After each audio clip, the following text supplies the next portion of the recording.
আসসালামু আলাইকুম ওয়া রাহমাতুল্লাহি ওয়া বারাকাতুহু। সম্মানিত ভিউয়ার্স, দর্শক শ্রোতাবৃন্দ, আমরা সালাত কোর্সের 61 নম্বর পার্টে জুমার দিনের আরও কিছু বিধান জানবো। সেটা হলো জুমার দিনের দোয়া কবুলের সময় কোনটি, 1। 2 নম্বর,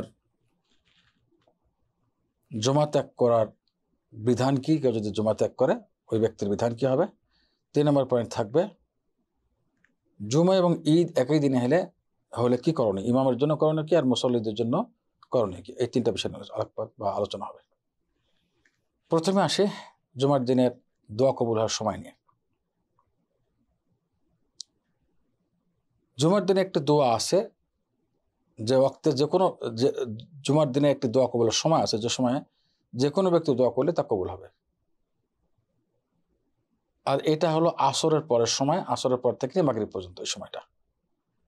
সেখানে বেশি বেশি দোয়া করা মুস্তাহাব, উত্তম এই সময়টাতে, এবং দোয়া কবুল হওয়ার সম্ভাবনা এখানে বেশি থাকে এই সময়টাতে। দোয়া কবুল হওয়ার সময় আসর পর থেকে মাগরিব পর্যন্ত, এটা খুব কম সময়, যেটা মহানবী সাল্লাল্লাহু আলাইহি ওয়াসাল্লাম হাদিস থেকে বোঝা যাচ্ছে। মহানবী সাল্লাল্লাহু আলাইহি ওয়াসাল্লাম ইশারা করেছেন কম সময়ের দিকে। এই হাদিসটি সহিহ বুখারী এবং সহিহ মুসলিমের, সহিহ বুখারীর 935 এবং সহিহ মুসলিমের 852 হাদিস। আবু হুরায়রা রাদিয়াল্লাহু তাআলা আনহু থেকে বর্ণিত। তিনি বলেন যে মহানবী সাল্লাল্লাহু আলাইহি ওয়াসাল্লাম জুমার দিন উল্লেখ করেছেন, জুমার দিনে আলোচনা করেছেন। অতঃপর তিনি বলেন যে এই সময়,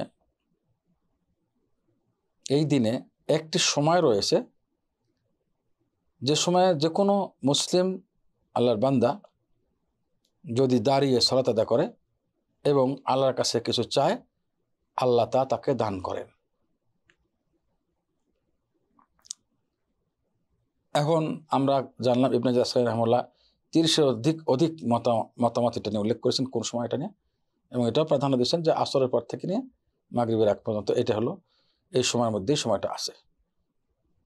এটাই অধিকাংশ ওলামা বা গবেষক ওলামাদের মত। তাই যদি হয় তাহলে এই সময় সালাত পড়া তো মাকরুহ, নিষিদ্ধ, যেহেতু মাগরিবের কাছাকাছি তো একেবারে নিষিদ্ধ। হাদিসের শব্দ হলো দাঁড়িয়ে সালাত আদায় করে আল্লাহর কাছে চায়। এই সালাতের অর্থ কি?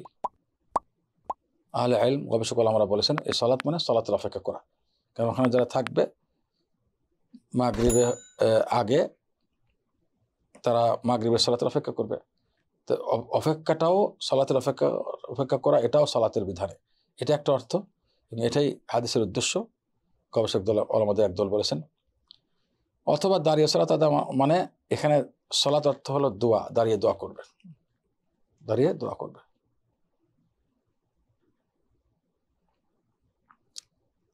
আর দাঁড়ানো মানে এখানে দাঁড়ানো জরুরি নাকি বসে করলে হবে? এখানে দাঁড়ানো মানে সালাত সবসময় আদায় করে এমন ব্যক্তি।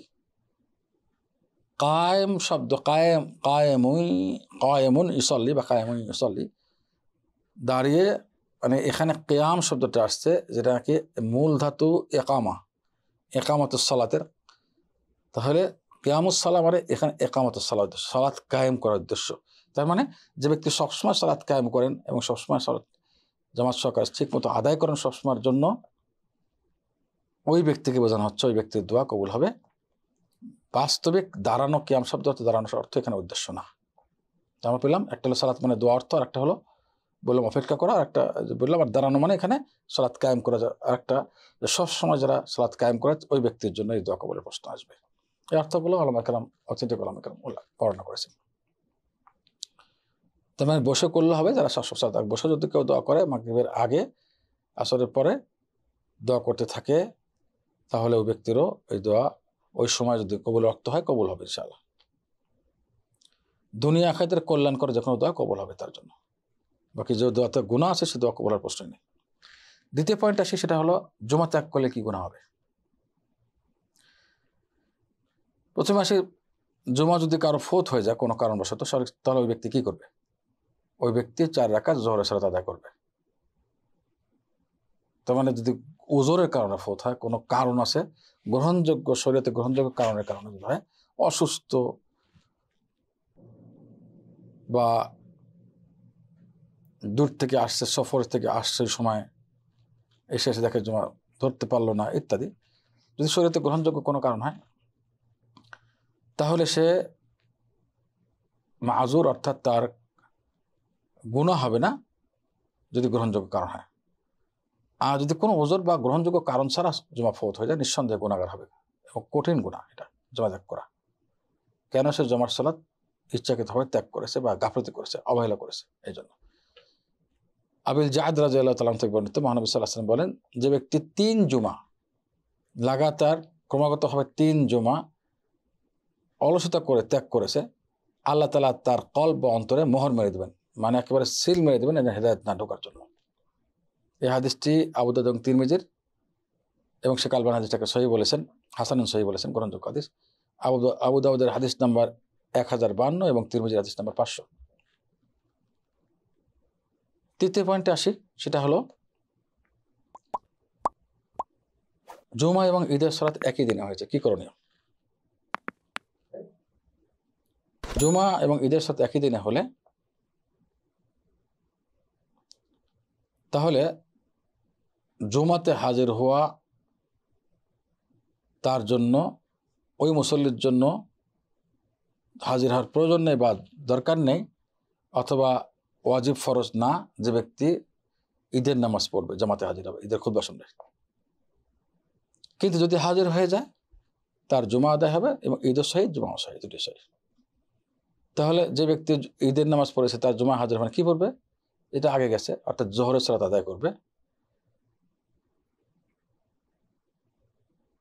তবে ইমাম সাহেব জুমা এবং ঈদ দুই সালাতে হাজির হবে, কারণ তিনি ইমাম। কারণ কিছু লোক ঈদ পড়ে নেই, ঈদ তাদের জন্য জরুরি না, জুমায় হাজির হবেন, যে কোনো একটি পড়লে একটি আদায় হচ্ছে, একটা ফরজ। ঈদ না পড়লে জুমাতে হাজির হতে হবে, আর জুমা না পড়লে ঈদে হাজির হতে হবে। সুতরাং দুই দিকেই ইমাম সাহেবকে থাকতে হবে, যে কোনো একটা খুতবা শুনলে একটা ফরজ হবে না তার জন্য, দুই দিকেই থাকতে হবে। কারণ যে ব্যক্তি ঈদ পড়ে নেই তাকে জুমা হাজির হবে, তাদের জন্য জুমার সালাত আদায় করতে হবে, খুতবা দিতে হবে।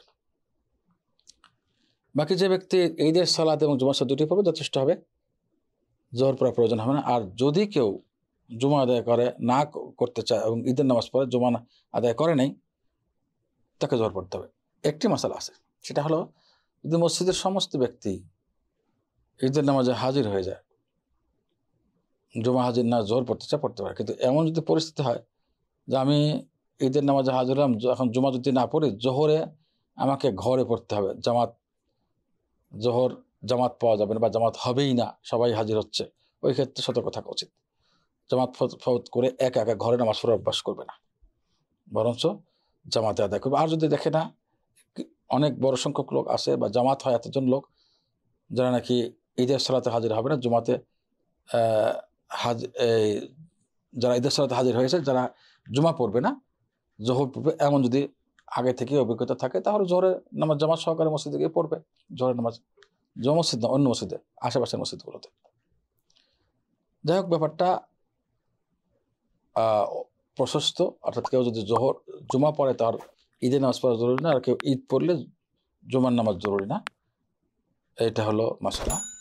আল্লাহ তাআলা আমাদের সবাইকে সঠিক দিন জেনে আমল করার এবং দাওয়াত দেওয়ার তৌফিক দান করুন, আমিন। আখির দাওয়ানা আলহামদুলিল্লাহি রাব্বিল আলামিন। আসসালামু আলাইকুম ওয়া রাহমাতুল্লাহি ওয়া বারাকাতুহু।